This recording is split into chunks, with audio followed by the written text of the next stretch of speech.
new study shows that Canadians gained weight during the pandemic and that many of them, specifically young adults and women, are still struggling with the extra pounds.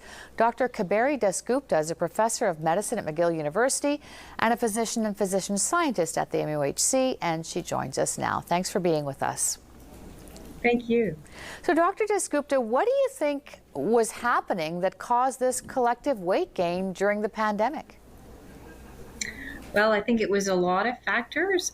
We were at home, we were bored, we were depressed, we couldn't go out and be active, we were ordering in, and we were eating more than we usually did. And I think a lot of people suspected these trends, but it's nice to see the evidence to back up what we thought was happening. So it sounds like you created this perfect storm for weight increase, and the challenge now is that obesity rates have gone up quite a bit, and they've gone up more than they have in the past.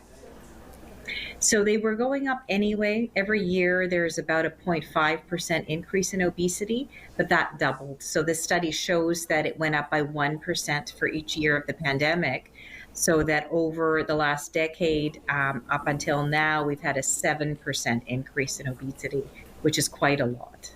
And of course, that brings with it a lot of health challenges and difficulties, because once the weight is gained, it's hard to lose again, right? But we have seen dramatic weight loss with weight loss drugs like Ozempic and Wegovy. Who do you think should be getting these now? Well, I think that certainly if you have a condition like type 2 diabetes, and Health Canada also advocates these drugs for people with high blood pressure or with sleep apnea, you may be a candidate because you have a complication of obesity. That we have to remember, these drugs should not be used alone. They need to be used in combination with a healthy diet and exercise, physical activity. But when you have a complication of obesity, they can be very helpful, definitely. So these drugs should not be prescribed for anybody who wants to lose 10 pounds that they gained during the pandemic?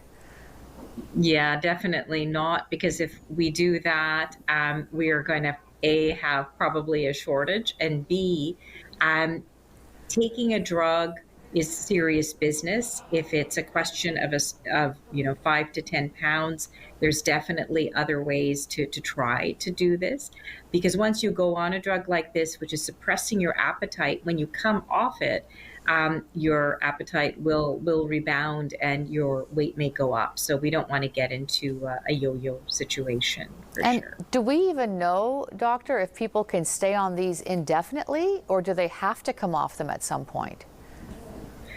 Well, I think it's like many drugs, including drugs for diabetes and high blood pressure. Once you go on them, if you need them, you continue on them. It's true, we don't know the longer term effects of these drugs, just like at one point we didn't know the longer term effects of diabetes and high blood pressure medications, and we'll learn with time. And so that remains to be seen. Certainly, if you are someone of reproductive age and you think you might become pregnant, these are not drugs that you want to use because there's no evidence to show that they're safe in pregnancy.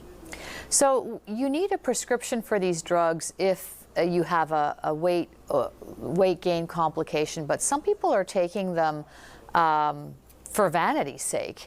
And some of these drugs are going to become patent-free next year, which will make buying them more affordable. Is that a concern at all, do you think?